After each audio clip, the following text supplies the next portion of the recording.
Like I always say to people, I'm not afraid of problems because before Diamond became Diamond, he had to go through fire. Hello, it's your boy Mr. CV. I'm back with another special video, and I'm back on Wahala Wednesday. Like I always say, Wahala Tikpoju in Yoruba, and like I always say in Pidgin English, problem not finish. Now it's important that I also say that as well, because why are you scared about problems? Problems is part of life, and like I always say to people, I'm not afraid of problems because before Diamond became Diamond, he had to go through fire. Even Diamond, before he became what he is today, he had to go through problems. He had to go through fire. It's not easy to go through fire. So already, for that reason, I'm not scared of problems at all. I just embrace problems. Now, when problems comes now, I just embrace it, because you are going to get problems everywhere. Your family, your wife, your husband, your brother, your sister. Every problems comes everywhere. So for that reason, I don't fear for it. I smile.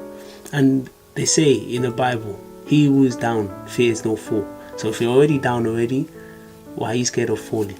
Get up, face the problems, tackle it head on, and see a way out. But also, I'm also going to give you some other parts as well in the video as well, because some people also gave me some other things as well for me to also look at. Now, people tell me I'm wise, I think differently. Trust me, it's not me. People actually give some of these things to me, and I think about it, and if it makes sense, I write it down, and I'll also share with you guys as well, and I share with my followers. And Wahala Wednesday is all about solving scenarios, solving problems. So like I always say, if you have any problems, if you have things you want me to talk on, and you feel I can give my best opinion, drop it into the comment section, or send me an email in the description below, and I will also get back to you and also give you my thoughts and opinion as well. Let me go through some of these parts first before I go into the video. As I was speaking to one guy that I used to work with before, and he gave me something which I feel I should share. It's just some words of wisdom. I wrote it down in Pidgin English, and I'm going to say it and translate it in normal English or just English in general. He says, person will get map for where they go, not be everywhere they stop. What that means is, if you don't know where you're going, everywhere will look like where you are going. Wow. If you don't have a direction of where you're going, you're just going to stop everywhere, because you're going to think, oh, everywhere looks like the place you're going, and you're just going to be hopping from here, hopping from there, rather than having a direction and staying focused. And this one, he says, if you focus on your mission, you will get to your destination quickly. And that's just basically what that other person was trying to say when they said the previous part. Like, if you focus on your mission, now obviously there's going to be lots of distractions, there's going to be lots of things trying to stop you from achieving where you're going. But if you're focused, if you keep going, trust me, a lot of things you will be able to achieve. And just the final one before I go straight into the video, say, every new level you ascertain, there's a new devil to entertain. Wow, it might sound like you're rapping, but trust me, as you're growing bigger, as you're going bigger in life and you're growing, you have to face new challenges. You have to face new devils. And these are just part of growth. And if you don't want to face new challenges, you don't want to face new devils, then it's either you stay where you are.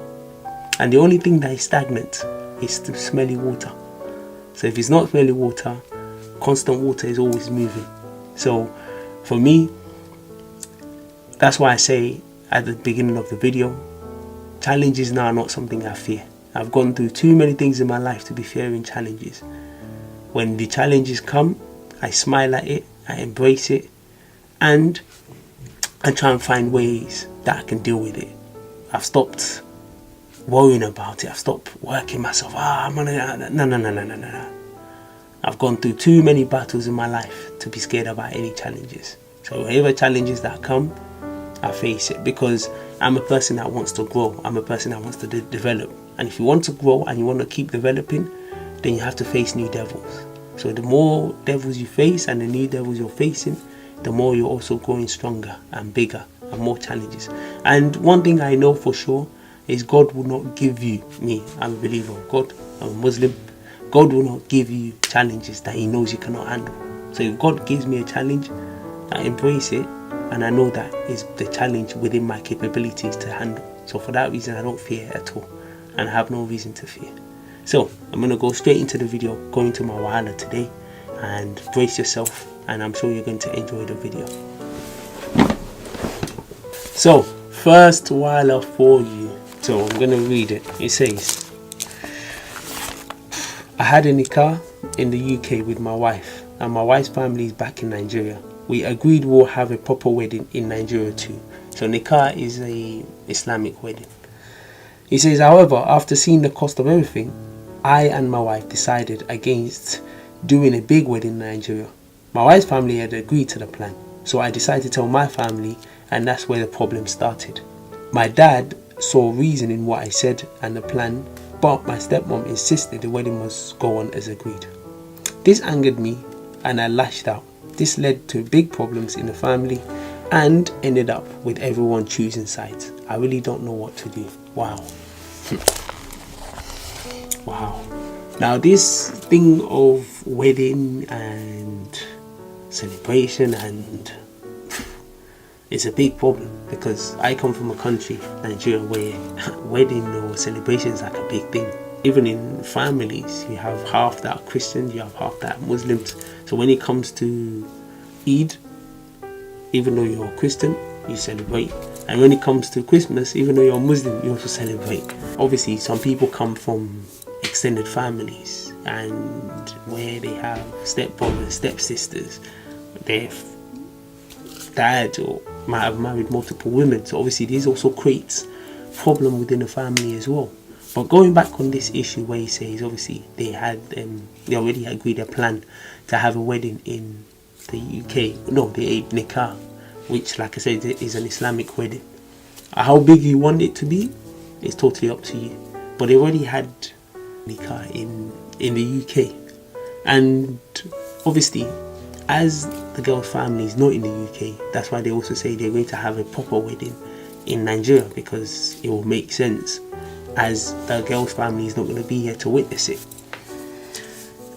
Obviously that caused problems, because obviously if you're now traveling to Nigeria, there's so many things to factor in, which the guy did in terms of the cost.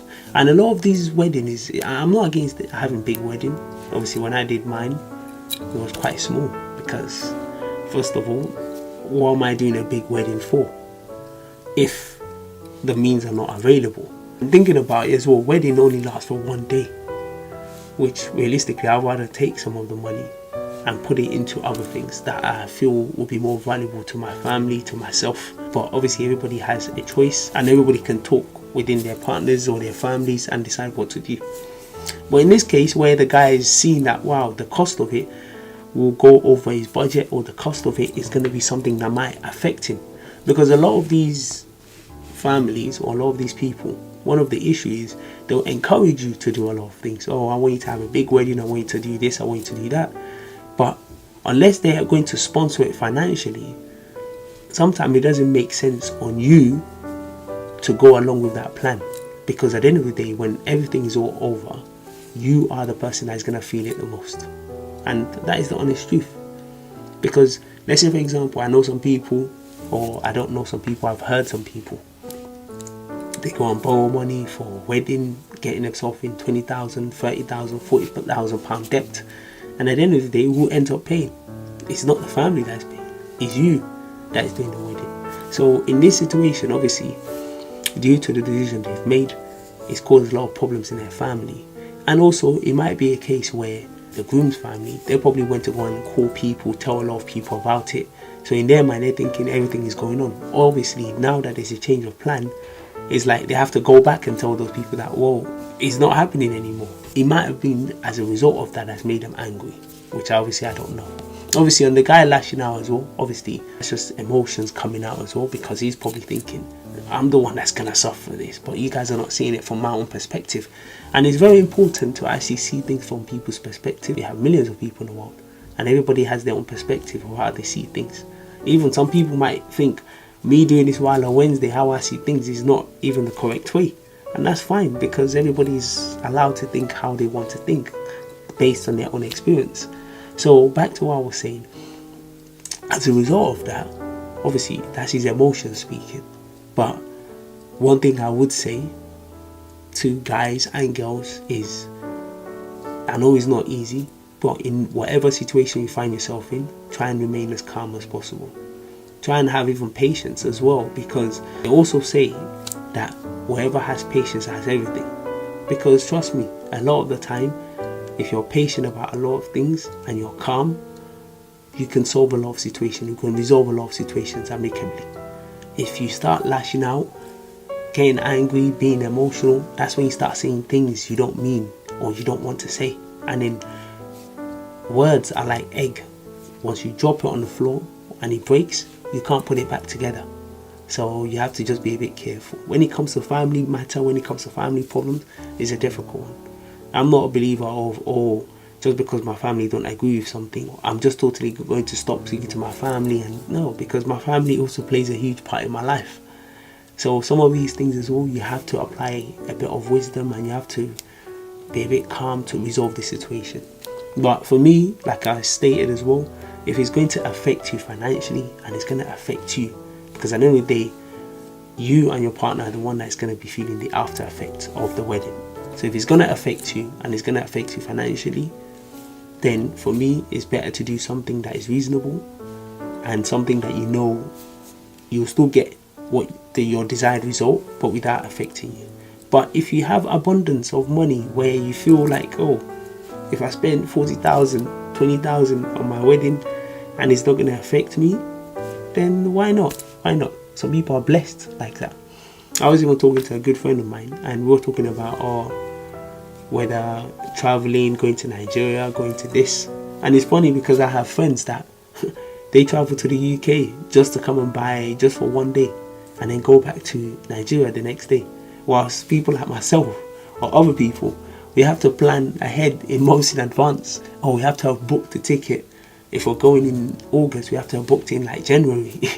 And for me, obviously, it's easy to start envying them and start complaining, why is their life better than mine? No. Don't do that.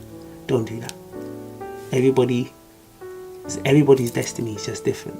So what I'm trying to say in this situation is, yes, of course, if you have the abundance of money and you can spend 40,000, 20,000, why not? But not everybody has that. Not everybody has that. So whatever level you are in, do it according to your level and make sure that you're satisfied with it. Because at the end of the day, it's not about who's there, who's not there. Some of these people are only going to remember you for that day. But when problem starts in a marriage or when problem starts in your relationship, these people, trust me, they're not going to be there.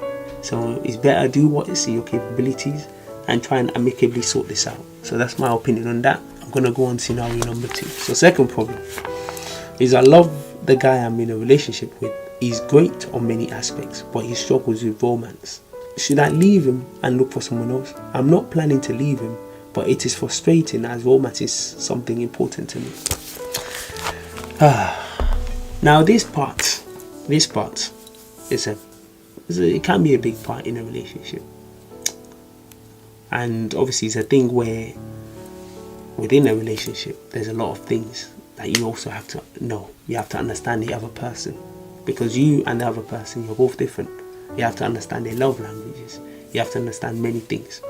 Now when it comes to these relationship, marriage and stuff, the reason why I don't really give my opinion on a lot of those things is because there's no manual to doing a lot of these things.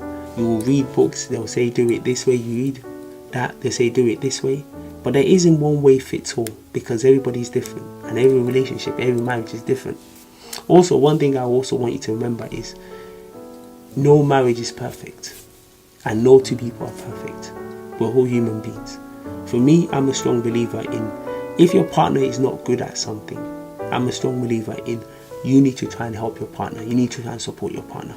I'm not a believer of, if your partner is not good at it, just move on, look for someone else. Because when you look for someone else, when you leave that person and you look for someone else, what's going to happen is the other person you meet, they're also going to have problems as well. They're going to have things that they're not good at.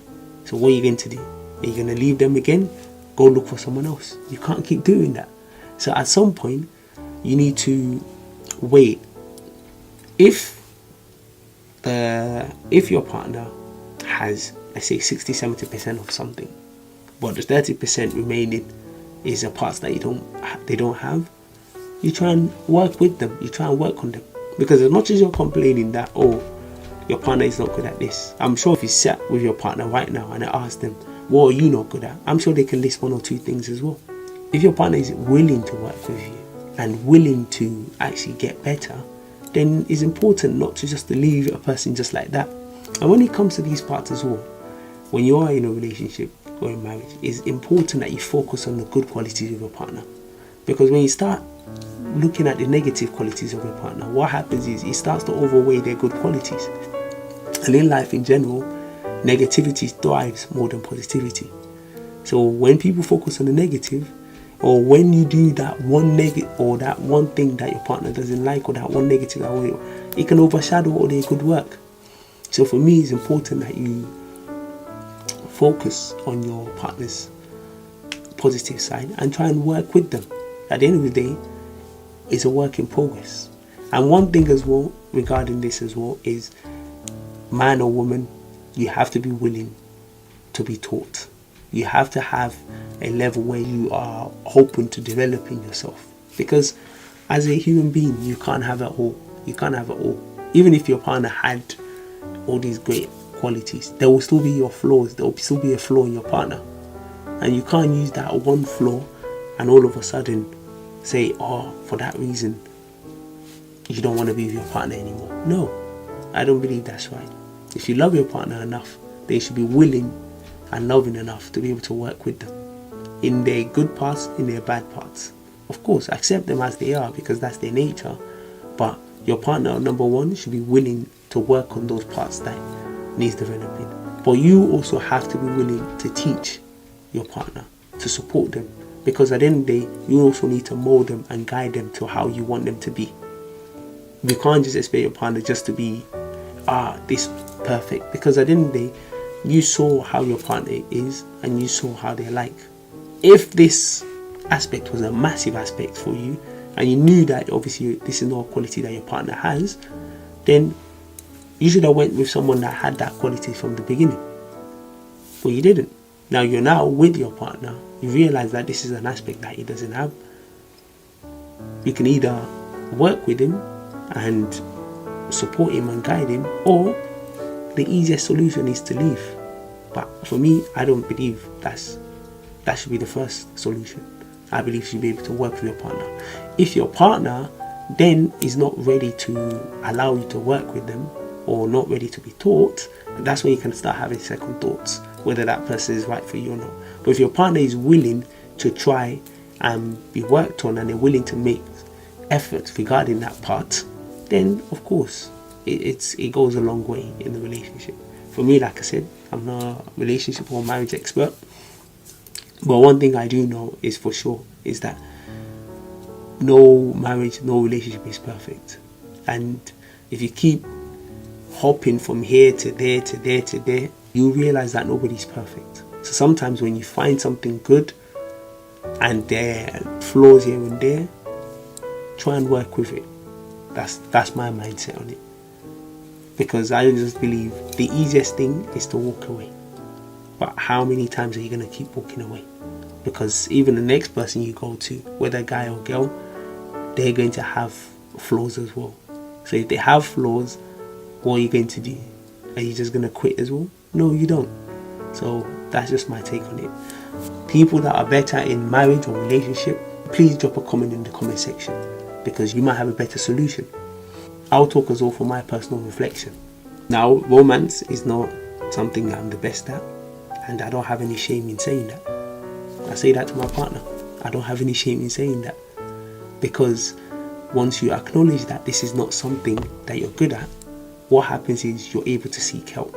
You're able to be supported. When you start behaving like, I know it all, I do this, that's when you look like a fool. So for me, like I said, romance is not something I'm perfect at, and I don't have any shame in that. Because growing up and my environment, these are not something I saw. These are not something that was taught. These are some things that you might see in movies, but until I'm a practical person, until I actually practice some of these things, they don't come natural to me. So I'll keep like they don't come natural to me. It's something that I need to learn, and my partner needs to help me develop, which she's doing an amazing job, by the way. It's important that you self-reflect as an individual, because at the end of the day, you can't have it all. We're all work in progress. But one thing for me, which I always say to my partner, is I'm going to try my best in all aspects. And once you've tried your best and you know you're making effort, your partner can see you're making effort, which hopefully your partner also appreciates that effort. So once you're making that effort and you're trying your best, then the rest, there's nothing else you can do. So I'm going to leave it there. I'm going to go to a last scenario. I'm in a relationship with a guy and he's from a different culture and religion from me. I'm not very practicing my religion, so I'm not bothered. I would prefer for us to spend the weekend together, but he has to look after his parents as they're getting old. Should I make him choose between me or his parents? Wow. This goes back to my first part. When it comes to family, it's a difficult one. Especially when you come from different cultures, different religions. Obviously, depending on your religion, your culture, that also plays a part too, because people also have their opinion on how they feel family should be, how they feel the culture should be. But also as well, cultures such as, let's say for example, Asian cultures, where even no matter the age, even when their parents are getting older, their children, they still live in the family house. Or even when they're married, they still live in their family house. And in that case, obviously, to them, family is a massive part for them. But also as well, there might be other reasons why they also live in a family house. Obviously, it builds a great community around them. But also as well, it helps financially as well, because you can save a lot more money than if you was going to rent a house right now. Right now, if you're trying to rent a place, rent a flat right now, even a 2-bedroom, you're looking about 2,000 plus, which is a lot. If you times that by a year, you're paying about 2 times 12, 24,000 pounds a year just on rent alone, which is a lot that you can put towards other uses, because rent is a massive part of, if you're living in the UK especially, rent takes a lot of real money away. It does. So my point is, obviously, when it comes to these kind of situations, there's also other benefits of living at home. And once you live at home, depending on your kind of mentality as well, your parents take as well, they could take the mentality that, oh, as they're your parent, they have a right over you, which they do, which even Islamically, your parents do have a right over you. But some parents do take that very far, in the sense that they become dependent on their children, and it's like, oh, my children, once they've given birth to children, it's like, oh, my children have to look after me. Obviously, like I said, it depends on the mentality.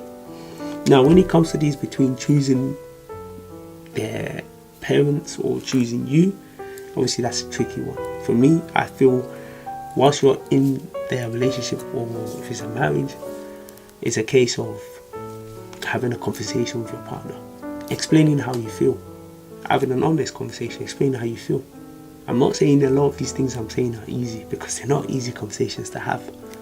But there are things where you need to be honest, you need to be open, and you need to say, look, this is how I'm feeling. And you have to come to a compromise where you can meet each other in a way.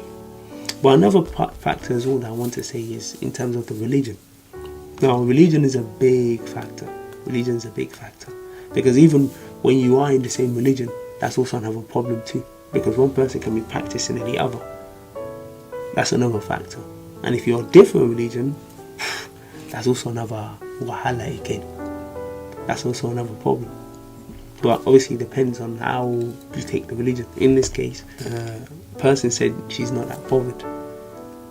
So as she's not that bothered, the guy could be bothered in terms of religion. There's so many hiccups along the way. But like I said, these are things where you need to have a conversation about. You need to be communicating about, because obviously in some way I can sense the girl's frustration, in the sense that weekend you want to see your partner. And also in terms of that as well, obviously during the week you're constantly working, so you don't even have time for each other. And the weekends that you do have time, your partner has to look after their parents, which obviously it can be quite tricky. So for me, I just believe you just need to have a conversation about it, and you need to know where each other stands so that you can find a compromise in the situation. So that's all on Wala Wednesday. Like I said, Wala no they finish, problem no they finish. Wala take watch, because there's always going to be problems in this life. But like I mentioned before Diamond became Diamond, he had to go through fire. So if Diamond had to go through fire, why are you scared about problems? Embrace problems. Go with problems. Embrace problems. Smile at it. Find ways. Don't beat yourself too much about it. Find ways to deal with these problems. Because whether you like it or not, problems are part of life. And you can't escape problems. In fact, sometimes we need problems to allow us to grow. And like I said, every new level you ascertain, there's a new level to entertain. So unless you don't want to grow, unless you want to remain stagnant, as you're growing, you're going to be facing new challenges. So it's important that you start training yourself physically, mentally, to be able to withstand those challenges, because challenges are part of life. Like I always say, as your boy Mr. CV, keep watching, keep subscribing, keep following the channel. Every time you support this channel, every time you allow this channel to grow, we're becoming bigger, we're becoming better. I'm becoming more confident in doing these videos as well. And it's through your support that is giving me the confidence to continue. So don't forget to keep supporting your boy Mr. CV. Have a fantastic day and keep smiling. Keep going through these challenges, keep going through these problems. And if you have any things that you want me to speak on, you want me to give my opinion on, make sure you drop it in the comment section or send me an email and I can say my opinion on it and hopefully help you out as well. As always, keep watching my videos, keep watching my Wala Wednesday, and keep watching my other videos. Take care, and I'll see you soon.